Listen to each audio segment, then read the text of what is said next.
Hey, this is Rick with the Mercedes Diesel Guy channel, and this is my 1984 VW Vanagon project. So, I'm going to continue on here today. I have this. This is roughly where I left off last time. I had cut this. I'd cut this patch for the driver's doorstep. I've already repaired the passenger side. I've already repaired the floor inside the passenger compartment. So this is the last floor patch I need. I still need to trim this down a little bit and then weld it in place. And then whenever I get the new rubber cab step piece, I'll mark and drill the holes for mounting that. There is also a little bit of rust I need to take care of around the inside of the rear hatch. It's the lip where the seal mounts. So I'll need to take care of that. But then the welding's done.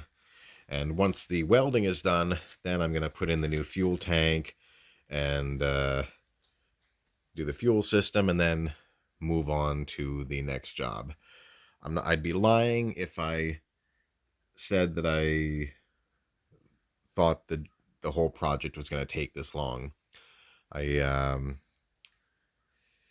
had a lot less time to work on it than I would have thought, but it is what it is. So, briefly, a couple of things about the other cars out here, as I try not to trip on the million things here in the carport.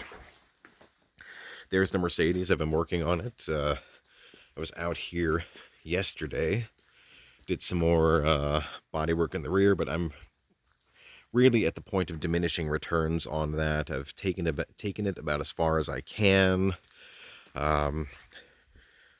Almost completely failed to pop this dent out here, so I popped it out a little bit, but I can't get it to budge any further, so I'm just going to throw some, once it's dry, I'm going to throw some touch-up paint on that. I have reshaped the hatch as best I could. Now, you got to remember that this whole right side was completely caved in, and right now it more or less has its original shape. I've straightened out the bottom as best I can, and I have some generic black trim that I'm gonna put over that, so that should hide a good bit of that. And once again, the name of the game here for me is improvement, not to restore it to look factory. What else did I do yesterday? I swapped out the battery. Now, even though this battery has a label on it dating to February of 2021, meaning it's less than 3 years old, it's just not a good battery, and it's already gone dead on me and went dead on the previous owner, so I just put a new battery in it yesterday, cleaned up and repainted the battery tray because that was a little rusty, and I changed the oil. I need to swap out the power steering pump reservoir, and depending on weather today, I might still do that. I've got an extension cord here because I ran my ozone generator in the car to deodorize it, which actually did work really well. The car does not smell filthy anymore. It is filthy, just doesn't smell it. So there's that. I also determined the source of the exhaust leak. It's the welds around the driver's side catalytic converter, which does seem to be a common problem on these. Somebody has already tried to weld that up, and although it seems physically solid, it is leaking. So I ordered some stuff to try to reseal that a bit while I determine the long-term solution.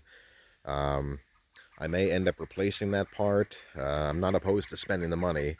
It's just, it looks like a big job, so it's not something I want to jump into right now if I can seal it off and make it good enough for now. And as of yesterday, when it rains, it pours, I've run into a very similar problem here on the Volvo.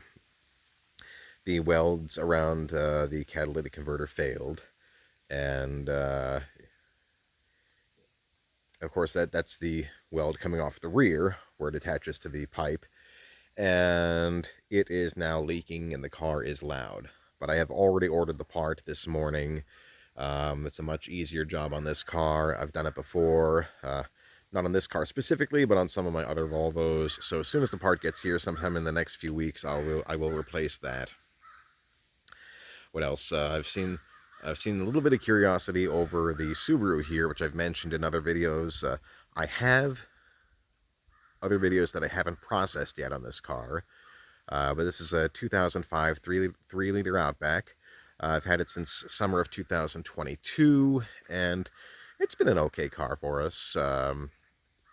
It's good around town.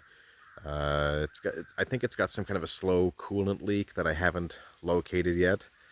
I have replaced pretty much all the hoses down under the hood, so it's possible that I just have a connection I need to tighten up a little better. It's got a brand new radiator, so I really don't think it's that.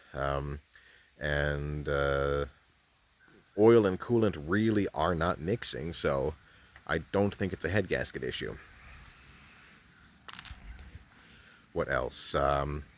Yeah, the video backlog. I'm attempting to work through that, but I'm every almost every time I start processing videos, especially here on the red Vanagon, I just run into footage that is just unsavable through editing.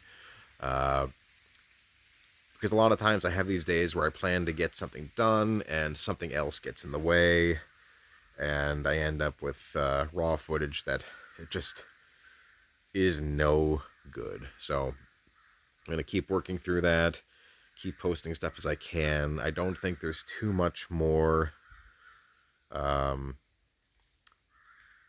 that I have to work through on the red bus. So there's probably not going to be a lot to show you, but you're kind of already caught up on where the project is. So I'll do my best on that. I will work through the backlog on the Subaru, and I will continue on with the Mercedes. So this ran a little longer than I would have liked. So this is Rick with the Mercedes Diesel Guy channel. Thanks for watching, and I will keep the projects going.